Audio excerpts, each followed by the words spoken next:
പാലക്കാട് പല്ലശ്ശേനിയിലെ ഏറ്റവും പ്രശസ്തവും പുരാതനവുമായ ക്ഷേത്രം ശ്രീ മീൻകുളത്തി ഭഗവതി ക്ഷേത്രമാണ്. മധുര മീനാക്ഷി അമ്മന്റെ ചൈതന്യമുള്ള ഇവിടുത്തെ ഐതിഹ്യവും ചരിത്രവും വളരെ രസകരമാണ്. അതൊന്നെന്ന് നമുക്ക് കണ്ടു നോക്കിയാലോ. ക്ഷേത്രത്തിന്റെ ഐതിഹ്യം എന്ന് പറഞ്ഞാൽ നൂറ്റാണ്ടുകൾക്ക് മുമ്പ് തമിഴ്നാട്ടിലെ ചിദംബരത്ത് കടുത്ത വരൾച്ച ഉണ്ടായപ്പോൾ അവിടുത്തെ വൈരക്കച്ചവടക്കാരനായ വീരശൈവ മന്നാടിയാർ വംശത്തിലെ 3 കുടുംബങ്ങൾ മെച്ചപ്പെട്ട ജീവിതം തേടി കേരളത്തിലേക്ക് പലായനം ചെയ്തു. തങ്ങളുടെ പരദേവതയായ മധുര മീനാക്ഷിയെ മനസ്സിൽ ധ്യാനിച്ച് ഒരു ദിവ്യശിലയും കയ്യിലേന്തിയാണ് അവർ യാത്ര ചെയ്തത്. അവർ നടന്ന് ഒടുവിൽ കാടുകളാൽ സമ്പന്നമായ പല്ലശ്ശേനയിൽ എത്തിപ്പെടുകയും അവിടെ താമസം ഉറപ്പിക്കുകയും ചെയ്തു. വർഷങ്ങൾ കഴിഞ്ഞപ്പോൾ ഈ കുടുംബത്തിലെ പ്രായമായ ഒരു കാരണവർക്ക് എല്ലാ വർഷവും മധുരയിൽ പോയി ദേവിയെ തൊഴാൻ കഴിയാത്തതിൽ കടുത്ത വിഷമമുണ്ടായി. ഒരു ദിവസം അദ്ദേഹം തന്റെ യാത്രയ്ക്ക് മുൻപായി കുളിക്കാനായി നാട്ടിലെ ഒരു കുളക്കരയിൽ ഇറങ്ങി.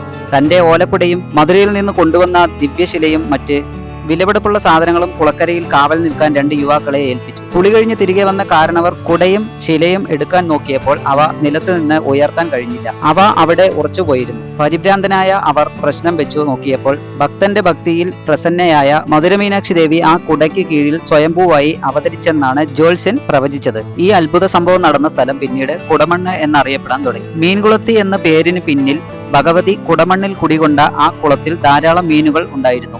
മീനുകൾ നിറഞ്ഞ കുളത്തിന് സമീപം വെച്ച് ദേവി ചൈതന്യമുണ്ടായതുകൊണ്ട് അമ്മയ്ക്ക് മീൻകുളത്തി ഭഗവതി എന്ന പേര് ലഭിച്ചു. മീനിന്റെ കണ്ണുപോലെ എപ്പോഴും തുറന്നിരിക്കുന്ന കണ്ണുകളുള്ളവളാണ് മീനാക്ഷി എന്ന്. ഒരു മീൻ അതിന്റെ കുഞ്ഞുങ്ങളെ കൺചിമ്മാതെ നോക്കി സംരക്ഷിക്കുന്നത് പോലെ മീൻകുളത്തി അമ്മയും തന്റെ ഭക്തരെ എപ്പോഴും കൺതുറന്ന് കാത്തുരക്ഷിക്കുന്നു എന്നാണ് വിശ്വാസം. പ്രധാന പ്രത്യേകതകളും ആചാരങ്ങളും. നിഴൽ വീഴാത്ത മതിൽക്കെട്ട്.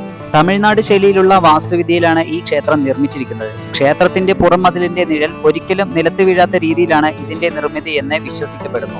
ക്ഷേത്രക്കുളത്തിലെ വലിയ മീനുകൾക്ക് ഭക്തർ മീനൂട്ട് വഴിപാടായി നടത്താറുണ്ട്. ഈ കുളത്തിൽ മുങ്ങി കുളിച്ചാൽ വിട്ടുമാറാത്ത പല ചർമ്മരോഗങ്ങളും മാറുമെന്നാണ് ഭക്തരുടെ വിശ്വാസം. ഇന്നും ഈ ക്ഷേത്രത്തിലെ പ്രധാന ഉത്സവങ്ങളിലും ചടങ്ങുകളിലും മന്നാടിയാർ വംശകർക്ക് പ്രത്യേക അവകാശങ്ങളുണ്ട്. പള്ളിവേട്ടയ്ക്കും ഉത്സവത്തിനും ദേവിയുടെ ഉടവാളും വിളക്കും എഴുന്നള്ളിക്കുന്നത് അന്ന് കുടയ്ക്ക് കാവൽ നിന്ന യുവാക്കളുടെ തലമുറയിൽപ്പെട്ടവരാണ്. മാസി ഉത്സവം, കുംഭമാസം, നവരാത്രി, തൈപ്പൊങ്കൽ, ഭൈരവപൂജ എന്നിവയാണ് ഇവിടത്തെ പ്രധാന ആഘോഷങ്ങൾ. 12 വർഷത്തിലൊരിക്കൽ നടക്കുന്ന പള്ളിപ്പാന എന്ന ഉഗ്രമായ ഉത്സവം ഇതിൽ പ്രധാനമാണ്. പാലക്കാട് ടൗണിൽ നിന്നും പല്ലശ്ശേന പോകാനായി ഏകദേശം 21 കിലോമീറ്ററോളമാണ് ദൂരമുള്ളത്.